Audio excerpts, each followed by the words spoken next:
We can save lives with a bill like this once it's implemented. And so I hope that it will be passed quickly and that we can implement it before it is passed. The Honourable Member for Salaberry-sur-Roi will have 11 minutes remaining for her speech when the House resumes consideration of this motion. Member statements. The Honourable Member for Pierre Boucher, Les Patriotes, Verchères. Mr. Speaker, 350 years ago, in 1667, Antoine Pécaudy, the captain of the Carignan-Salière Regiment, established an establishment on the southern banks of the St. Lawrence called Contrecoeur. I'm proud to highlight the launch of festivities celebrating the 350th anniversary of this founding. This is the city where the 1837 Patriots met in the Maison Le Noblier du Duplessis, and where they wrote their 92 resolutions. Today, this city is a modern, dynamic community that is flourishing economically thanks to its industry. Soon, this city will become an important transport hub thanks to its port. But the most important thing is the warmth of its more than 7,700 inhabitants. Happy 350th anniversary to all residents of Contrecoeur. The Honourable Member for Laurentides-Labelle. Mr. Speaker, it's with a heavy heart that I rise to pay tribute to Marc Cormier, a resident of my riding who died suddenly on January 19th at the age of 48. He was committed to promoting physical activity and working with youth.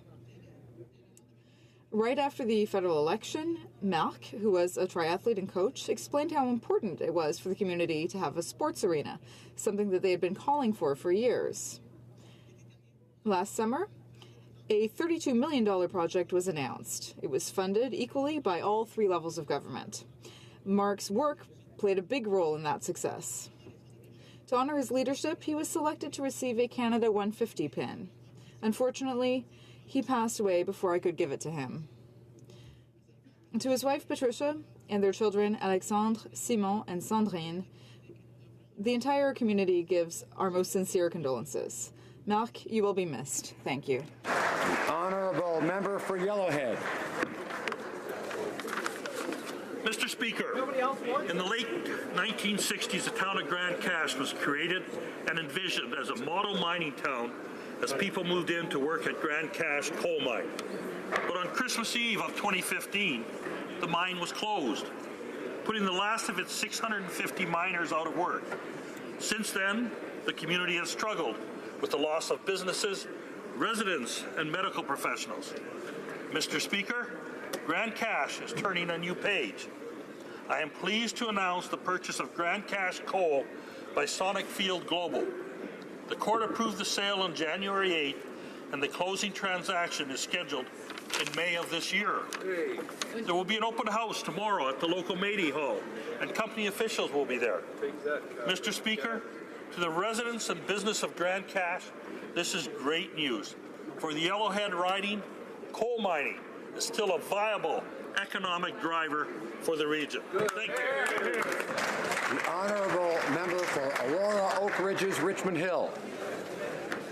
Mr. Speaker, I'm excited to announce that this weekend marks the 50th anniversary of the Richmond Hill Winter Carnival, a winter event that has become a proud tradition in our community. From February 2nd to 4th, people from near and far will come together at Mill Pond Park to brave the cold weather and have some true Canadian winter fun.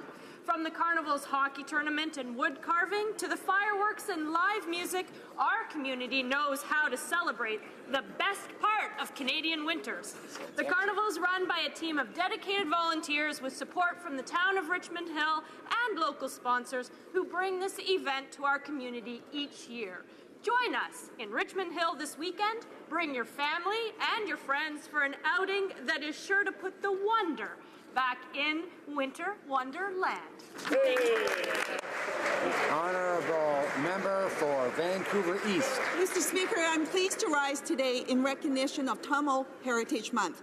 Over the month of January, events were held across Canada to celebrate the richness of the Tamil culture and language, as well as the immense social, economic, cultural, and political contributions that the Tamil community has made to Canada. Tamil Heritage Month also provides us with an opportunity to learn about the unique and distinct culture of the thriving Tamil community in Canada. Through this knowledge, we are better able to understand and celebrate the diversity and individual values of the different communities that make up Canada's dynamic multicultural fabric. I would like to acknowledge the resiliency of the Tamil community as they continue to overcome the hardships, challenges, and the fight for social justice and equality for all. New Democrats look forward to continuing to work with the Tamil Canadians to build a more just and fair Canada. Happy Tamil Heritage Month. The member for Mississauga-Streetsville. Mr. Speaker, today I rise to remember those that lost their lives in the Quebec City Mosque mass shooting, and to extend my gratitude to those in the emergency, medical, and community services that extended their support in the aftermath. Last night, members of the Mississauga-Streetsville community attended a vigil, not only to remember those that we lost, but also to stand in solidarity with our friends in Quebec City. Mr. Speaker, I continue to share open and honest dialogues with the entire Muslim community so that we may promote compassion, understanding, and collaboration. Our country is united and diverse, and as our Prime Minister Justin Trudeau says, we are stronger together. I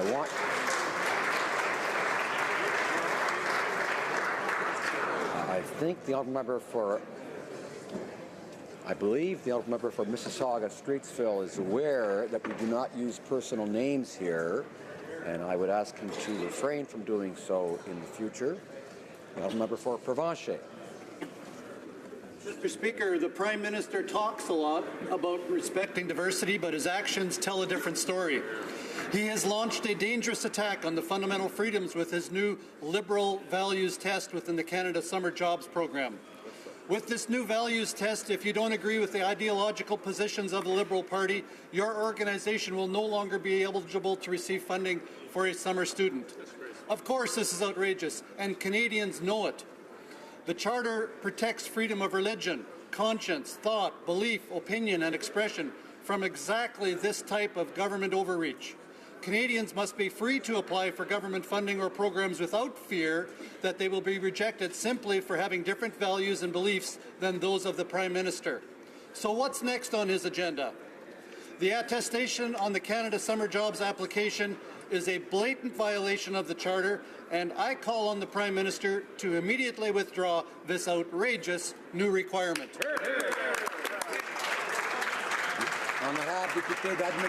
The honourable member for Edmonton Centre. Mr. Speaker, Edmonton has lost one of its greatest cultural treasures, a former senator, broadcaster, an officer of the Order of Canada, a truly brilliant jazz musician, the legendary Tommy Banks. He worked as a professional musician, music director of the Orion Musical Theatre, and coordinator of the Edmonton Symphony Orchestra, all before he was 20. The Tommy Banks Show, which he hosted from 1970 to 74 and again from 1980 to 83, delighted Canadians. As a senator, he championed the arts, the environment, and the ever-important balance between security and government oversight. Il appuyait grandement ma He also supported me when I decided to run for office. One event as a local candidate, I said, "Senator, now that you're retired, how do I refer to you?" His response, echoing his musical career and his deep humility, was, "Hey man, will do." He was devoted to his wife Ida and was a doting dad and grandfather. Mr. Speaker, through you, to this great Canadian, I would simply say, hey man, rest in peace, you certainly earned it. You're here. You're here. The honourable member for Bonheur Vista, Burin Trinity. Mr. Speaker, I'm so proud to stand today in this House for the first time as the Member of Parliament for Bonheur Vista, Burin Trinity. I would like to take this opportunity opportunity to thank a number of people, starting with my outstanding campaign team, organisers and volunteers. My gratitude extends to each and every one of you. It is through your persistence, dedication and empowering work ethic that I am in this incredible house today. Also, to all my constituents in the riding, I would like to reaffirm my commitment from the campaign. I am eager to serve you as your representative here in Ottawa, and I welcome the opportunity to be your strong voice.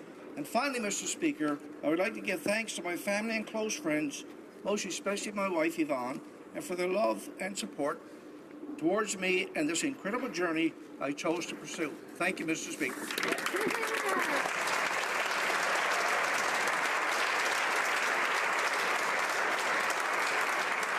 The honourable member for Sherwood Park, Fort Saskatchewan. Mr. Speaker, this weekend we marked Holocaust Remembrance Day. We remember the killing of 6 million Jews and many others by the Nazis, and we say, never again. Today, as I reflect on the past and the present, I am deeply frustrated. We have defined genocide, we have codified international responsibilities, and we have created mechanisms for prosecution. But we continue to live in a world marked by impunity for international crimes, and where many states avoid undertaking their responsibilities by refusing to recognize acts of genocide until they are already over. We need to create the political technology for effective intervention to stop violence while it is happening, and we need to prioritize the basic security of the innocent. We must put that ahead of our own self-interest. If we take never again seriously, then we must be prepared to count and pay the cost. Acts of remembrance should drive us to acts of prevention. Let us ensure that this remembrance pushes us forward to do this hard and vital work. Honourable member for Etobicoke Lakeshore. Mr. Speaker, 2017 was a stellar year of celebration for our country. One that I am particularly proud of was close to home, the anniversary of Humber College, located in my riding. For over 50 years now, it has been building minds and expanding the horizons of students. 215,000 Humber alumni are changing their communities in Canada and around the world. With courses in media studies, information technology, creative and performing arts, liberal arts and sciences, athletics, social and community services to hospitality and tourism, Humber is propelling students forward into successful careers. CBC's George Strombolopoulos, Grammy and Juno-nominated music producer Matthew Burnett, grocery mogul Anthony Longo all got their start at Humber, just to name a few. Winning award after award, Humber is a world education leader. Congratulations, Humber College, and your success over the past 50 years, and we look forward to the next 50. Thank you, Mr. Speaker. The honourable member for Vancouver Centre. Mr. Speaker, I stand today to pay tribute to the life of an extraordinary person. My constituent, Susan Hutchinson, died earlier this month. She devoted her entire life to public and community service. Susan was ordained in the Diocese of Quebec in 2000. She was a minister for congregations in Gaspé, Trois-Rivières, and La Tuque before moving to British Columbia, where she served at Anglican parishes in the central interior and the city of Vancouver. Before being called to the ministry, Susan was a feisty young liberal and a strong vocal feminist leader, pushing tirelessly for gender equity policies. She touched the lives of all she met and was an inspiration to young women. Susan was the lead designer and seamstress for my Pride Parade costumes, and I will always remember her wicked sense of humor and her flair for the dramatic.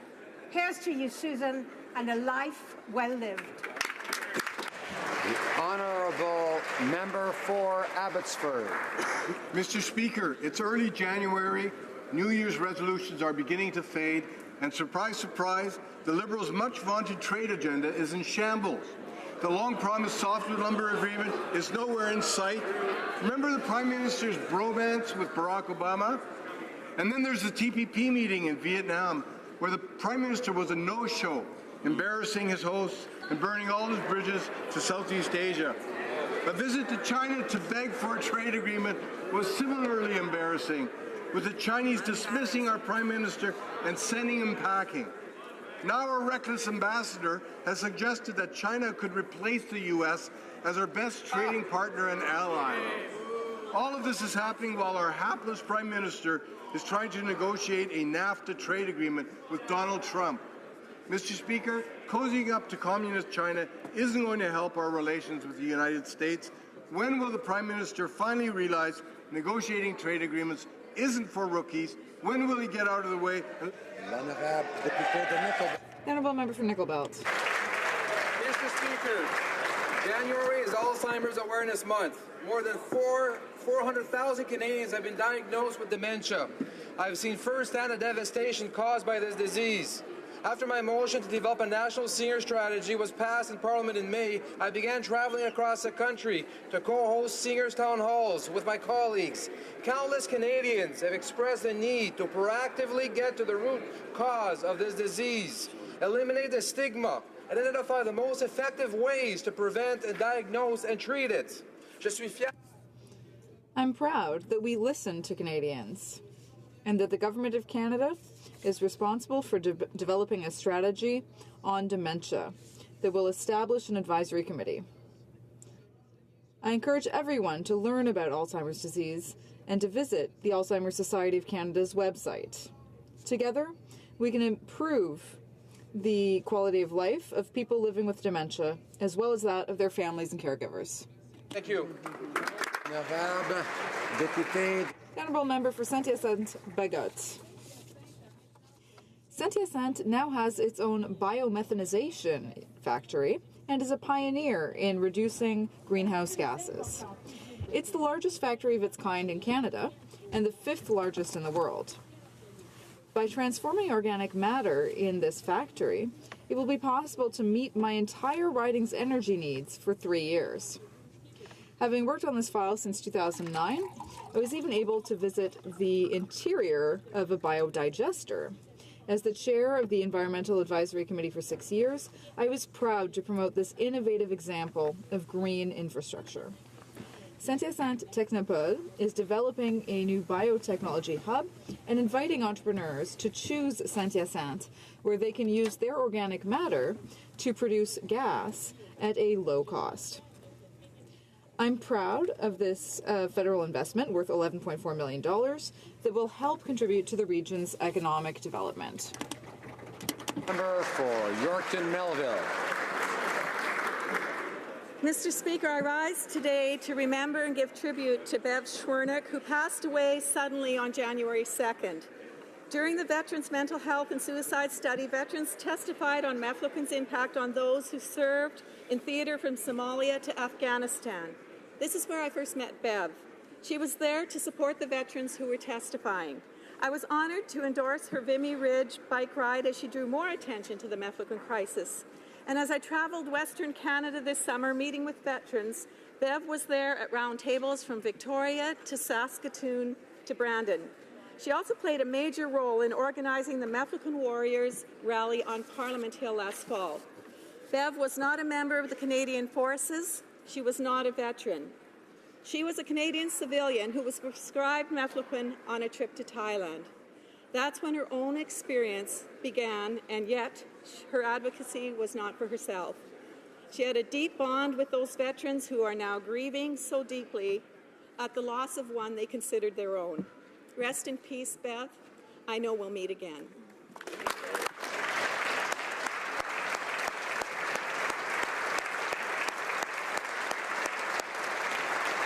Honourable member for Hull Aylmer.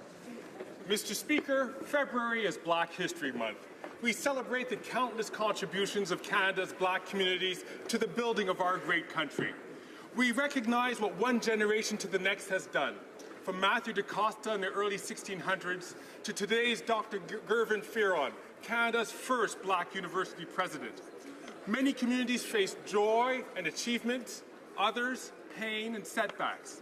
They all faced anti-Black racism, and yet they chose to overcome. Today, the Black community is active in all spheres, professions, and vocations. We still face anti-Black racism and its consequences. And yet, we choose to overcome. Earlier today, the Right Honourable Member for Papineau did what no other Prime Minister has done. He acknowledged the scourge of anti-Black racism in Canada. With eyes wide open, this and future parliaments, governments, and indeed all Canadians can unite in fighting anti-black racism. Together, Mr. Speaker, together we shall overcome. Happy Black History.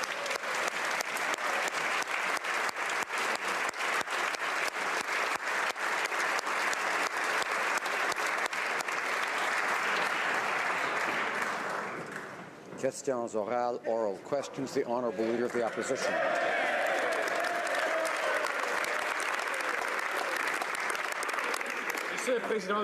Mr. Speaker, the Prime Minister refuses to take any responsibility for his illegal actions. He continues to expect taxpayers to pay over $200,000 for his trip, his illegal luxury trip. When will the Prime Minister finally take responsibility and refund taxpayers for his illegal trip? The Right Honourable Prime Minister. On the contrary, Mr. Speaker, immediately after the Ethics Commissioner's report came out, I took full responsibility, as any leader should, and I accepted all her findings. I will continue to follow all her advice, or his advice, and I will ensure that for all future family trips, everything will be cleared with the Commissioner. The Honourable Leader of the Opposition. Means paying taxpayers back. In 2016, his own health minister had to repay over $3,000 for her own luxury travel, limousine rides that were deemed to be inappropriate. That was the right thing to do. So can the Prime Minister explain why he forced his own health minister to pay the money back that she charged inappropriately, but he refuses to pay back the money he charged taxpayers? The Right Honourable Prime Minister. Mr. Speaker, immediately after the report was released, I took responsibility, as a leader should, and I accepted all the recommendations of the Commissioner. I continue to follow the instructions and the recommendations that the Commissioner gave that I should do, and that's exactly what we've done. I will, in the future, make sure that we work with the Commissioner on any personal or family vacations, because that's what the Commissioner has asked. Order. The Honourable Leader of the Opposition. Well, Mr. Speaker, let me quote. This situation is a reminder for all of us to be extremely careful about our expenses and about the public trust that we wield. Those are the words from the Prime Minister himself when his health minister was found incurring inappropriate expenses back in 2016. So the Prime Minister is going to ignore the Ethics Commissioner, ignore questions in the House, and ignore Canadians. Can he at least take his own advice and repay taxpayers the $200,000? Honourable Prime Minister. As the former Commissioner stated herself, as Prime Minister, as is the case for all previous Prime Ministers, security costs are incurred whenever and wherever the Prime Minister travels. That's what the Commissioner has recognized, and we follow the instructions and the recommendations that the Commissioner made in this case. The Honourable Leader of the Opposition. No one has ever recommended that taxpayers should have to pay for the Prime Minister's illegal and inappropriate trip.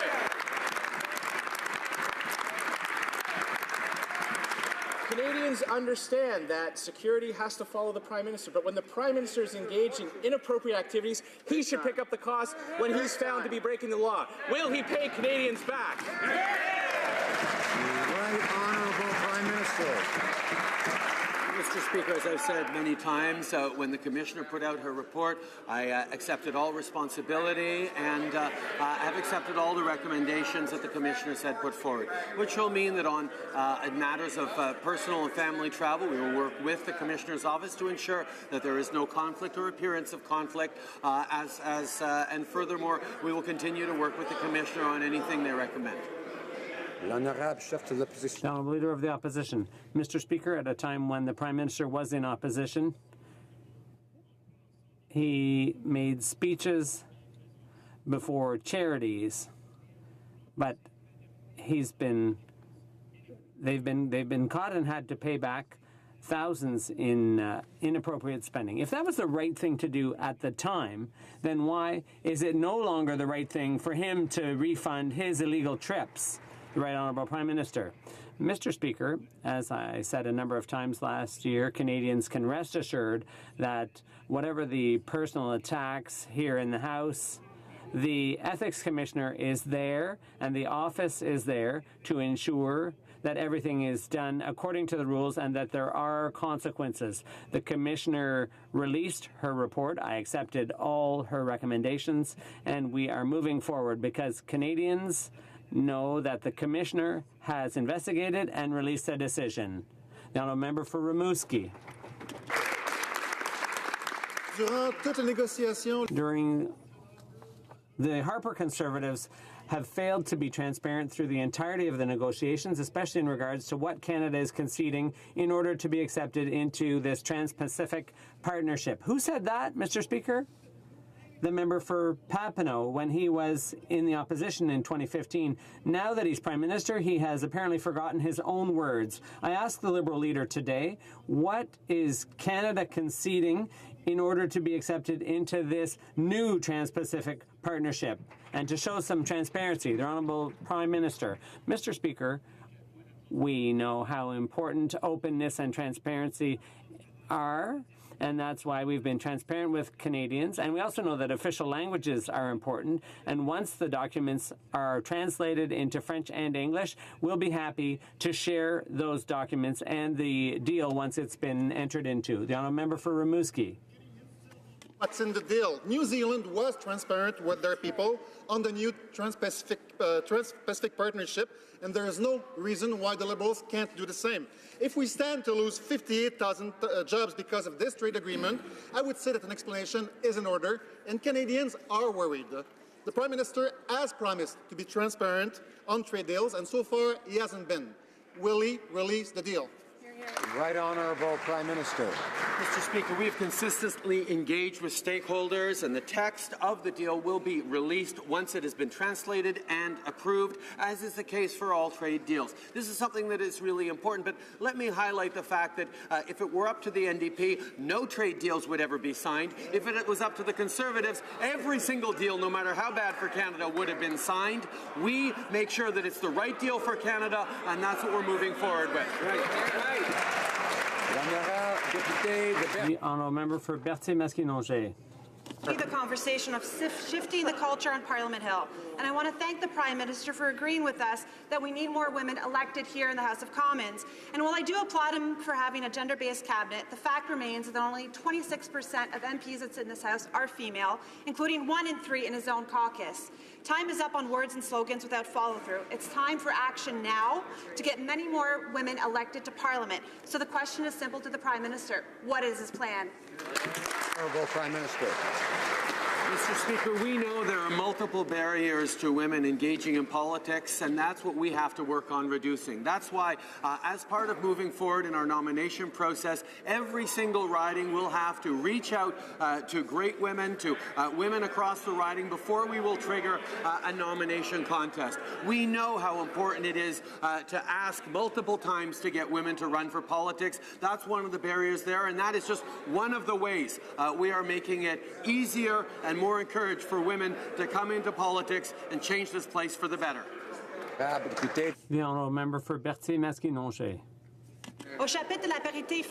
When it comes to gender parity in legislatures, Canada ranks 64th in the world, behind Rwanda, Bolivia, Cuba, Nicaragua, and 59 other countries.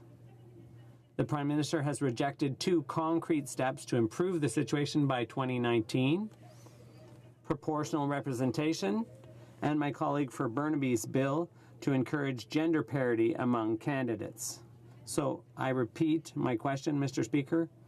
What is the plan in concrete terms to elect more women here to the House of Commons? The Right Honourable Prime Minister. Mr. Speaker, I already talked about one concrete step, which was to have Liberal riding associations seek out women candidates. That's one way of improving the representation of women here in the House of Commons. But there are other things. There are women who choose not to run because there are barriers, because the workplace may be hostile or not very inviting. So there are a number of things we need to look at to make this place more welcoming to women. The Honourable Leader of the Opposition. Mr. Speaker, the Prime Minister likes to claim that his government respects the work of the Ethics Commissioner. The Finance Minister, when under investigation, he said that it was and that his own trips were under investigation. But now that the Commissioner has found him in violation of 4 sections of the Federal Act, will he show the same respect to Canadians and refund the hundreds of thousands of dollars that taxpayers spent on his illegal trips? The Right Honourable Prime Minister. The Honourable Government House Leader, rather. The Prime Minister took responsibility and accepted the findings of the Commissioner.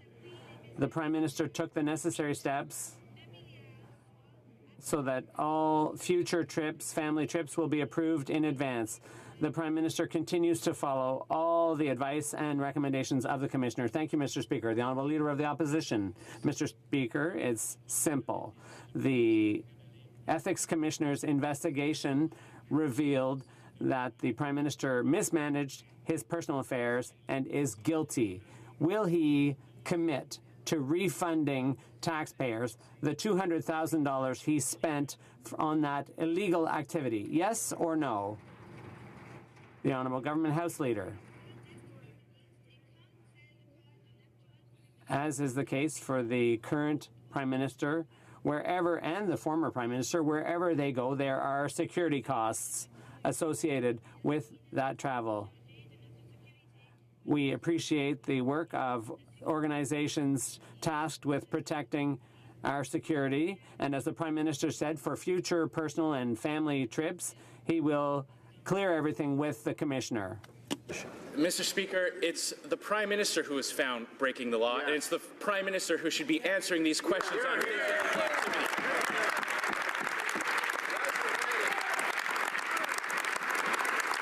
Now, the Ethics Commissioner's investigation into the Prime Minister found that on the charge of accepting illegal gifts, the Prime Minister is guilty. Will the Prime Minister commit to repaying Canadian taxpayers the money that he charged him for his illegal act? Honourable Government House Leader. Immediately after the report was released by the Prime Minister, he took responsibility and accepted the findings of the Commissioner. The Prime Minister has taken steps to ensure that all future family vacations are cleared ahead of time. The Prime Minister will continue to follow any advice and recommendations that the Commissioner has. Thank you, Mr. Speaker. The Honourable Leader of the Opposition. Mr. Speaker, we have a saying where I come from, and that's there are no free rides. The Prime Minister has been found to have broken federal ethics laws. The Ethics Commissioner found that on the charge of accepting a ride on a private aircraft, the Prime Minister was guilty. Will the Prime Minister commit to repaying taxpayers the money he cost them by taking this illegal trip? Honourable Government House Leader. And as is the case for the current Prime Minister, wherever and whenever the Prime Minister travels, there are costs related to security. We always accept the advice of our security agencies as to how to best ensure the safety of the Prime Minister. As the Prime Minister has said, going forward, he will engage with the Commissioner to discuss personal and family vacations. Thank you, Mr. Speaker. Honourable Leader of the Opposition. Is the Prime Minister actually saying that taxpayers should be on the hook when he breaks the law? Honourable Government House Leader. Mr. Speaker, as the Prime Minister has said on numerous occasions, he has accepted the recommendations and findings of the Commissioner. Since the new year, the Prime Minister has also taken part in a number of public town halls where Canadians have asked him direct questions on issues that matter to Canadians. One issue that came up time and time again was related to citizenship delays, which we are fixing after years of neglect under the Conservatives. We are cutting processing times for spouses, partners, and dependent children to 12 months, down from the 24 months under the Conservatives. Excellent. And we will always do what is in the best interest of Canadians. We will continue to engage and listen to them. Thank you, Mr. Speaker. There's too much noise today. The Honourable Member for Salaberry-sur-Roi. Mr. Speaker, producers in our regions are tired of being a bargaining chip in trade deals. The CETA is already having a devastating effect on them. I quote a constituent from Saint-Anisette. This year has been really tough. Our business is in financial difficulty, and I've had to find another job, unquote. What guarantee do we have that the Liberals renegotiating NAFTA won't bleed our regions dry of our producers, nor further jeopardize our supply management system? Mr. Secretary for Canada-U.S. Relations. First of all, Mr. Speaker, I'd like to thank our negotiators for their excellent work in Montreal. We have made significant progress on a number of technical issues. We've concluded the anti-corruption chapter and are on the verge of concluding other chapters. We have worked constructively with our partners in the face of atypical American proposals. We will continue to promote our Canadian values and interests. Thank you, Mr. Speaker. Yesterday, the U.S. Trade Representative emphasized that the U.S. is pushing for the right to opt out of Chapter 11's investor state provisions in NAFTA renegotiations. Canada is the most sued country in the world under these provisions, which erode Canadian sovereignty, our health and environmental regulations. Chapter 11 has already cost us hundreds of millions of dollars in legal fees, settlements and payouts to private investors. Why are the Liberals still fighting tooth and nail to keep the NAFTA Chapter 11 that allows foreign investors to sue our government? Honourable Parliamentary Secretary. Thank you, Mr. Speaker. NAFTA has created a stable environment for trade for the last 24 years, which has benefited and resulted in a win-win-win for Canada, United States, and Mexico. Chapter 11 provides certainty and security to Canadian companies that are investing abroad. And we're working to find a way with our U.S. partners in preserving the benefits for our business community and laborers. This is the kind of creative approach that Canada has tabled and will continue to table in a cooperative fashion. We will always defend our national interests and stand up for Canadian values. Thank you, Mr. Speaker. Honourable Member for Milton. Thank you, Mr. Speaker. Let's take some stock, Mr. Speaker. The Ethics Commissioner found that the Prime Minister broke the law when he accepted this illegal gift. The Prime Minister says, "My bad, won't do it again," refuses to reimburse Canadian taxpayers. Now, when the Minister of Indigenous Affairs was found to make inappropriate expenses, she was told by the Prime Minister to pay it back. So my question is actually for the Minister of Indigenous Services. Does she think this is equal treatment? Oh. Government House Leader.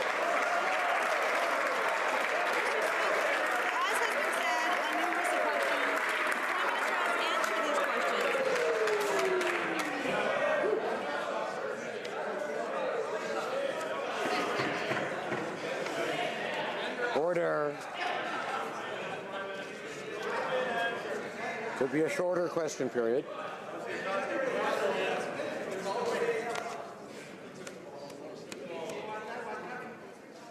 The Honourable Government House Leader. Thank you, Mr. Speaker. As I was trying to say, immediately following the report, the Minister accepted responsibility and accepted the findings from the Commissioner. I would like to share with Canadians that since the new year, the Prime Minister has answered a number of questions from Canadians across the country in open, public town halls. Right. Canadians continue to be concerned about jobs in the middle class and those working hard to join it. With our plan, Canadians have created 422,000 jobs in 2017, the best single number in a year since 2002. Member for Milton. Speaker, well, let's try the House Leader then. Mr. Speaker, 2 of her MPs both break rules. One's a man, one's a woman. Man gets no punishment. The woman does get a punishment. Does she think it's equal treatment?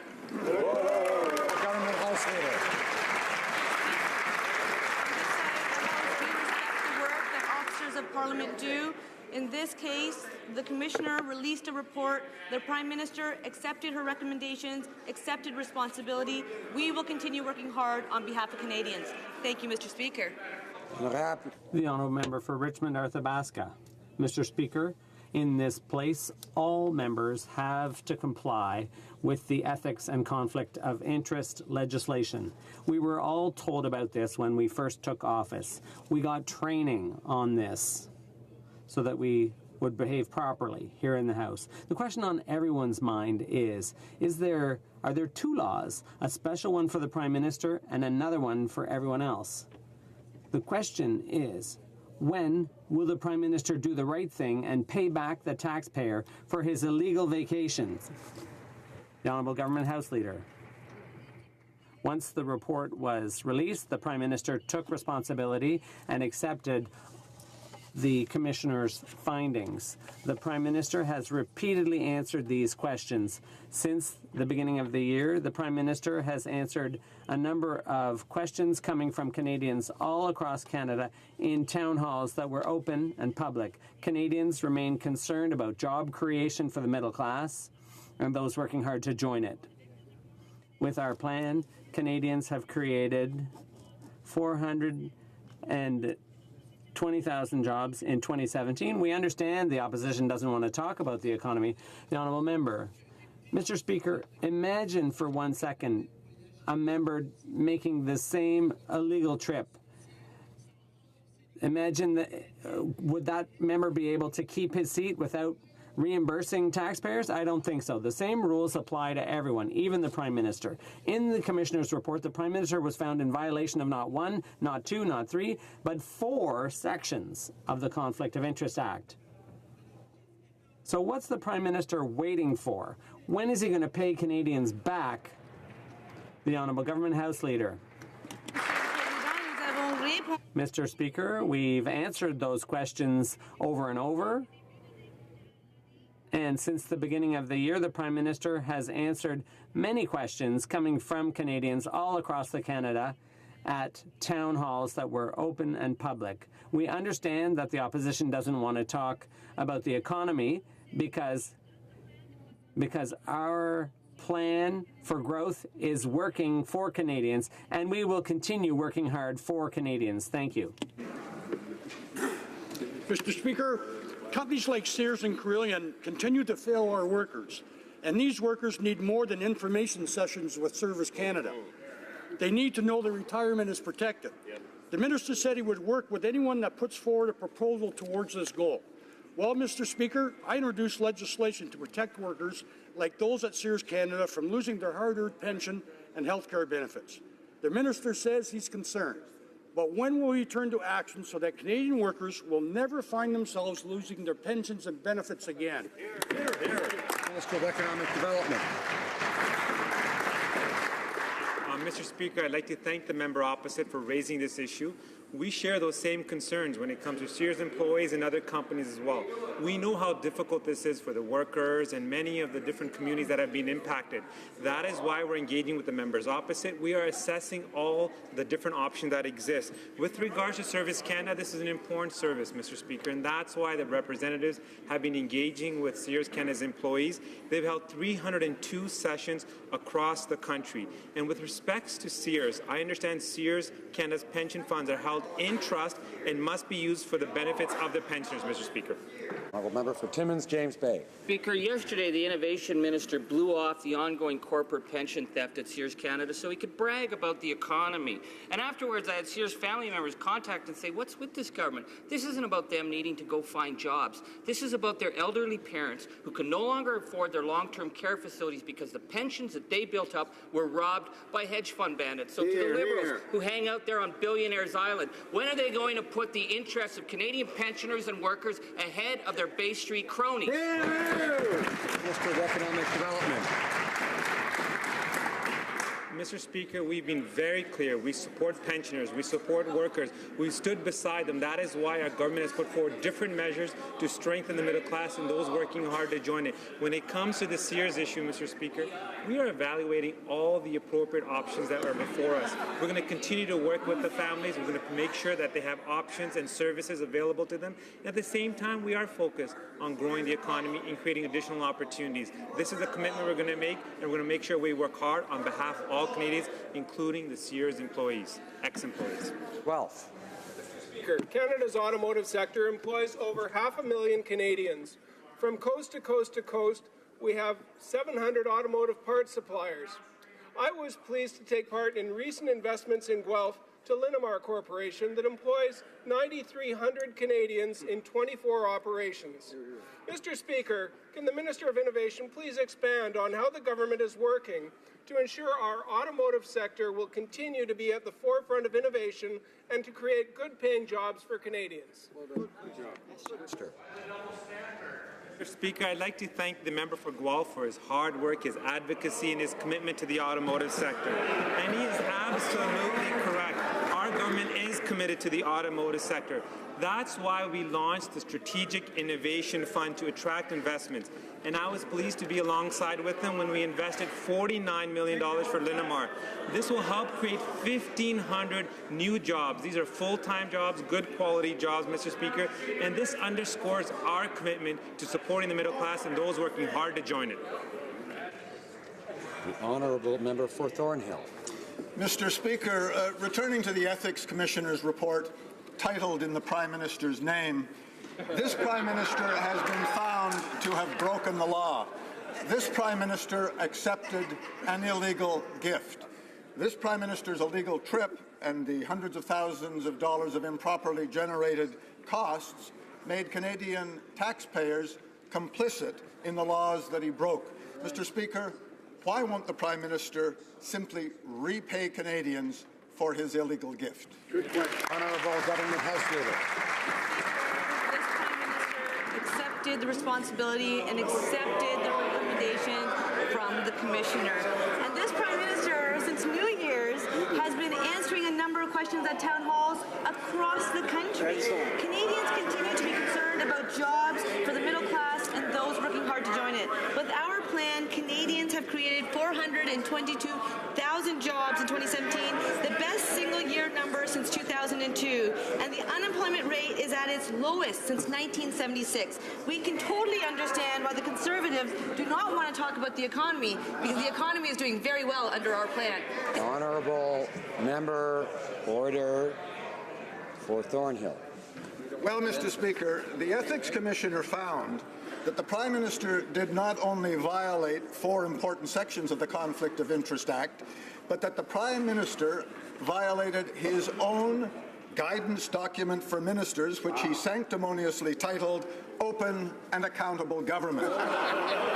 Mr. Speaker, an ordinary citizen who accepted substantial illegal gifts would face serious consequences. Why won't the Prime Minister do the right thing and simply repay Canadians for his illegal gift?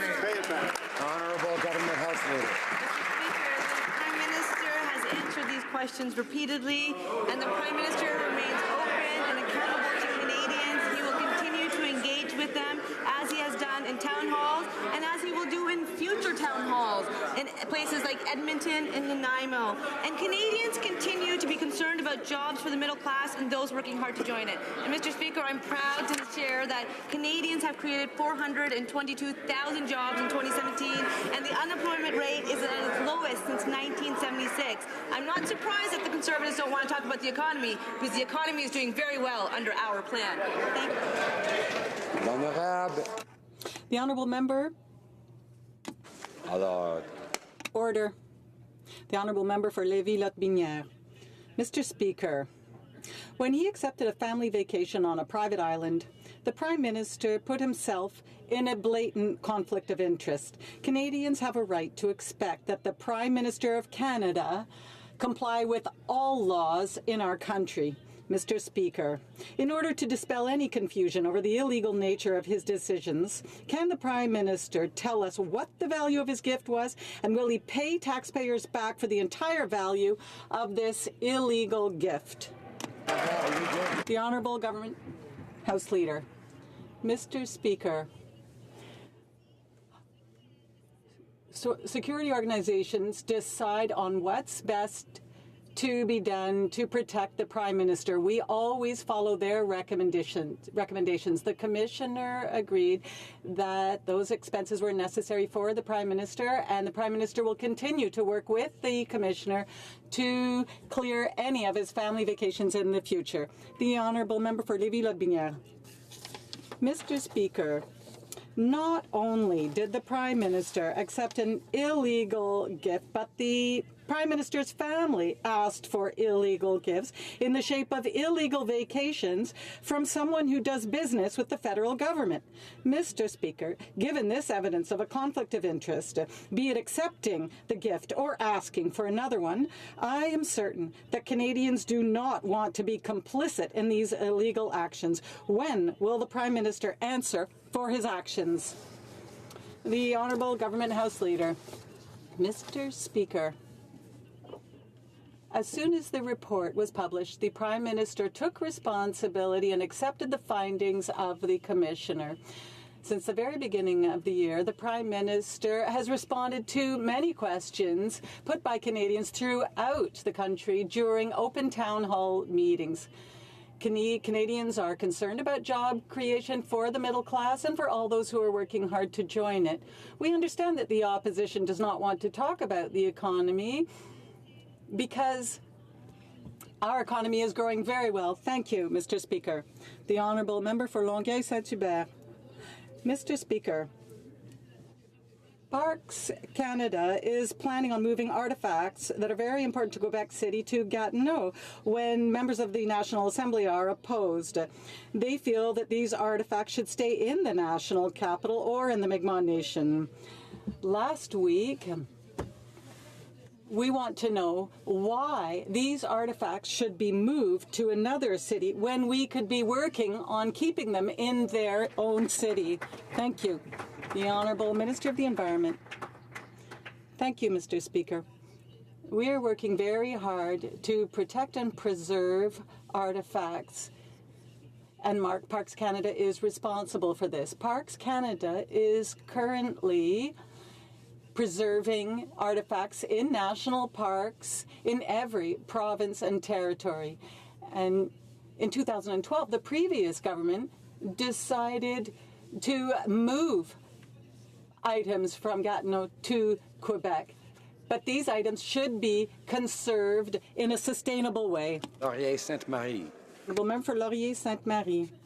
Mr. Speaker, 6 months have gone by since the Minister of Foreign Affairs announced that there would be an investigation into Canadian weapons being used against civilians in Saudi Arabia. Worsen under the devastating attacks of the Saudi coalition.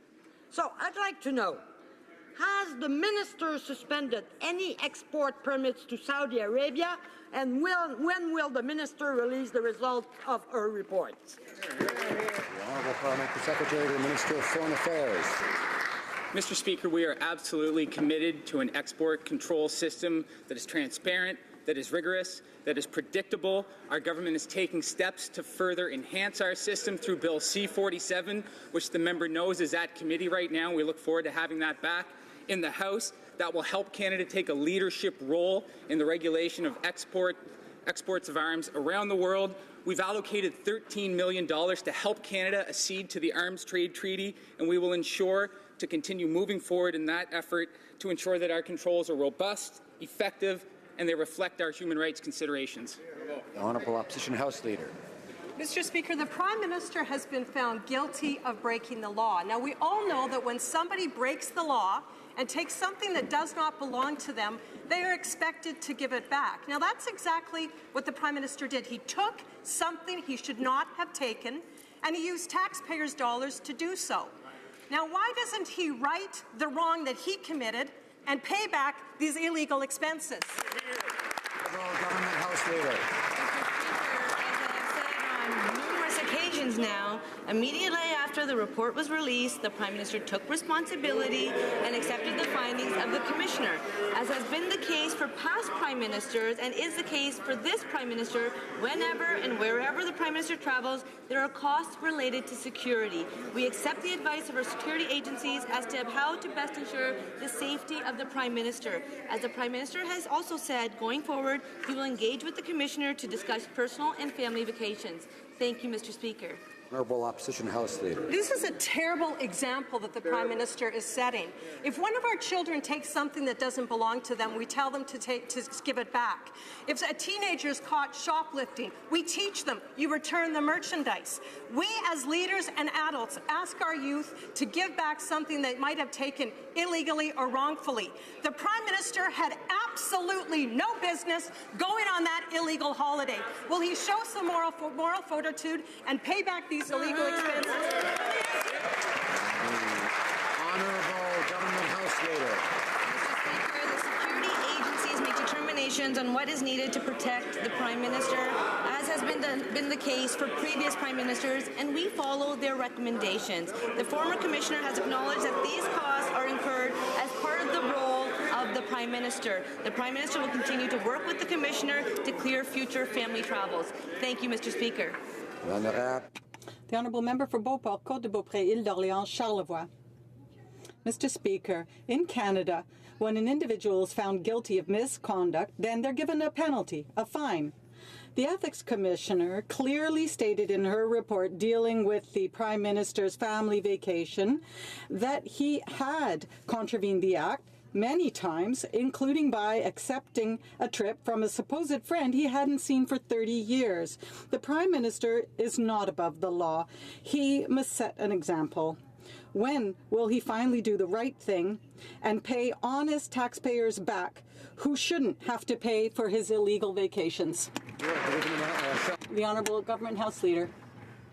Mr. Speaker, security agencies are the ones that decide what is necessary to do to protect the Prime Minister, as they have always done for former Prime Ministers. We follow their recommendations. The former Commissioner recognized that those expenses have to be made during the Prime Minister's duties, and the Prime Minister will continue to work with the Commissioner and clear any family vacations with them in the future. We trust the Commissioner. For Mississauga, Erin Mills. Mr. Speaker, the recent women's marches and the Me Too and Time's Up movements are all highlighting public discussion on sexism, misogyny, and gender-based violence. As a result of this growing focus on gender equality, organizations working to promote gender equality and address gender-based violence are facing increased pressure to deliver positive systemic change. Can the Minister of Status of Women tell this House what this government is doing to support these organizations so they can focus on delivering these much-needed services? Honourable Minister. Mr. Speaker, I'd like to thank my honourable colleague from Mississauga and Erin Mills for her effective leadership, and of course thank and acknowledge the courage of survivors who have come forward with their stories, and all the advocates and organizations who are working to provide them with supports. We are listening.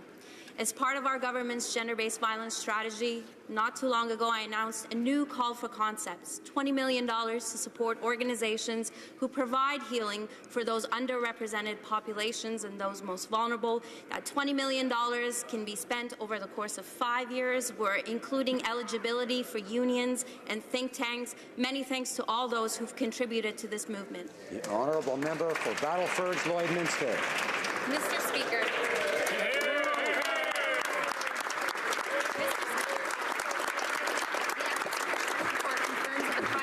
broke the law. For a year, he dragged his feet and denied any wrongdoing, when he should have already known that receiving a personal luxury vacation from someone who has business with the Government of Canada is illegal. The Prime Minister seems to think that rules don't apply to him. If the Prime Minister accepts the Ethics Commissioner's findings, when will he pay back the more than $200,000 that he's billed Canadians for his illegal gift?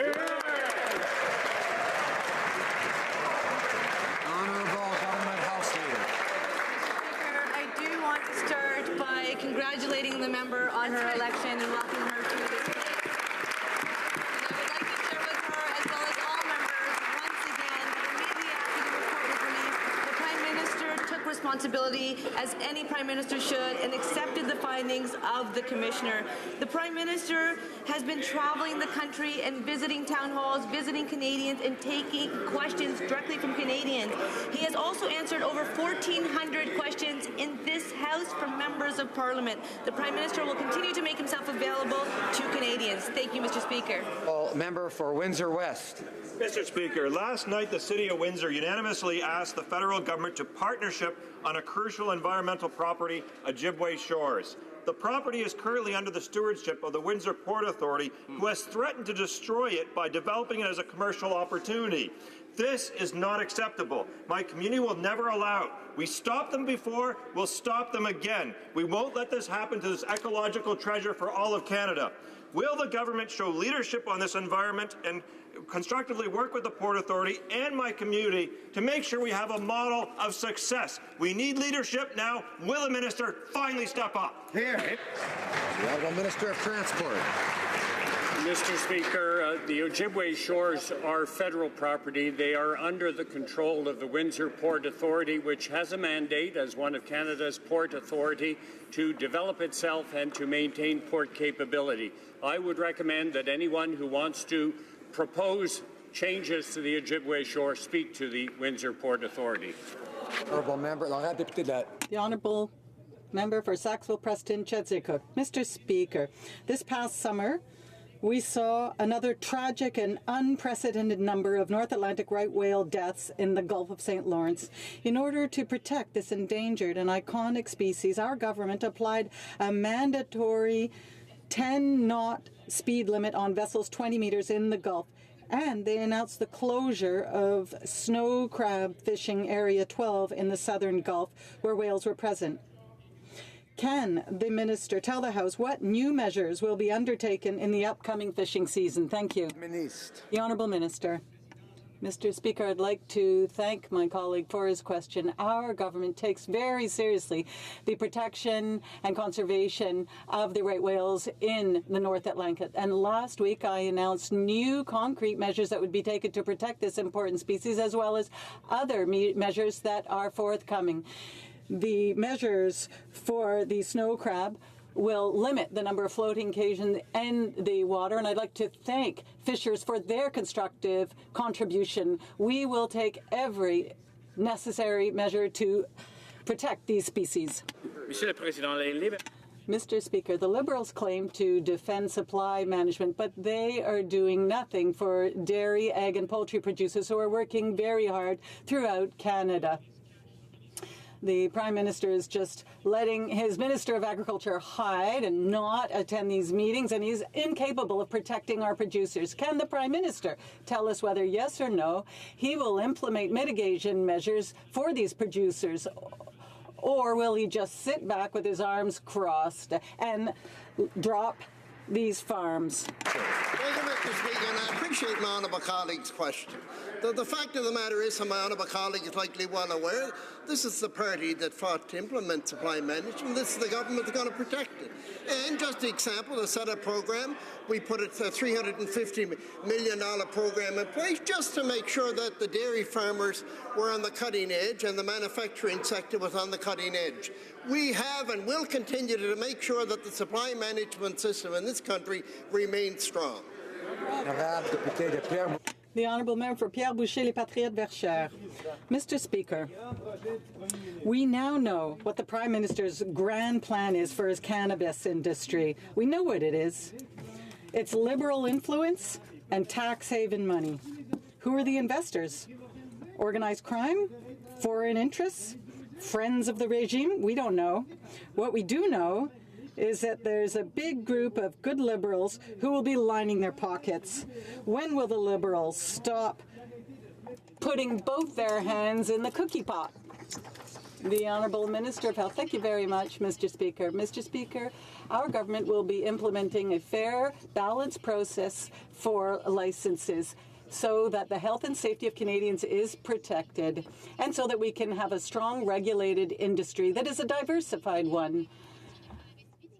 Like the regulations for medical marijuana in 2013, the decision to grant a license or not will be done in an impartial way, and it will be merit-based. Thank you, Mr. Speaker. The Honourable Member for Rivière-du-Nord. Well, there's good news for the Minister of Health, Mr. Speaker.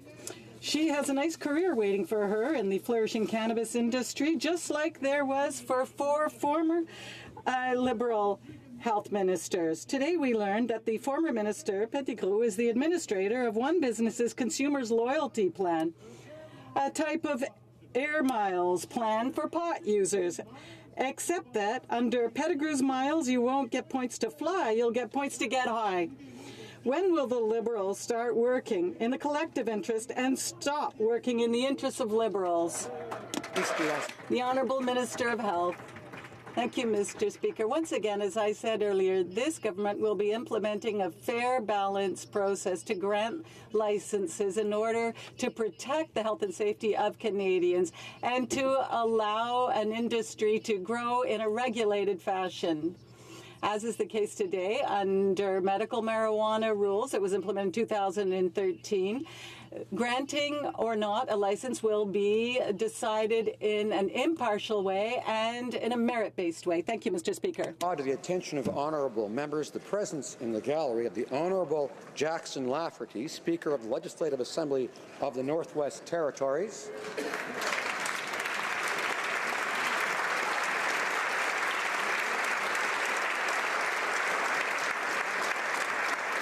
And the Honourable Wally Schuman, Minister of Industry, Tourism and Investment and Minister of Infrastructure for the Northwest Territories.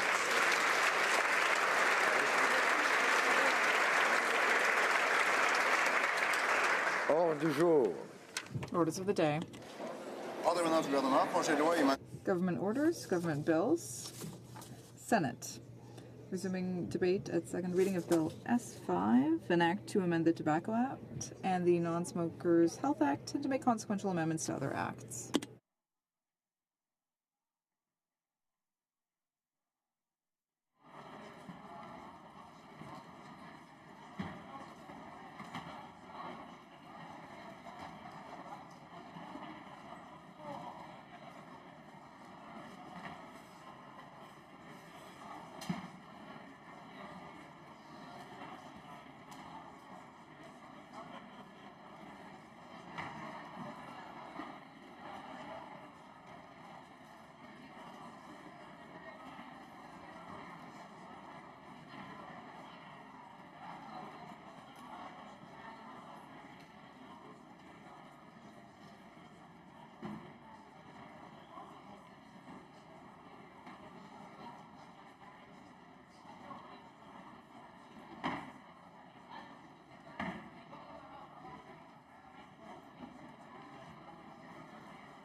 Take their conversations outside, and I trust members will assist me in my effort to quiet the place by saying shh.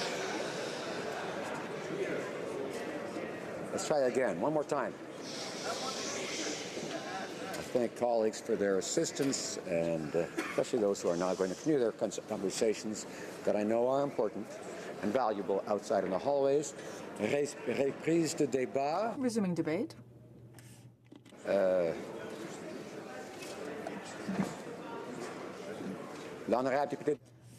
honourable member for Salaberry-sur-Roi. No, excusez-moi. No, sorry about that. We'll be continuing. For Markham Unionville.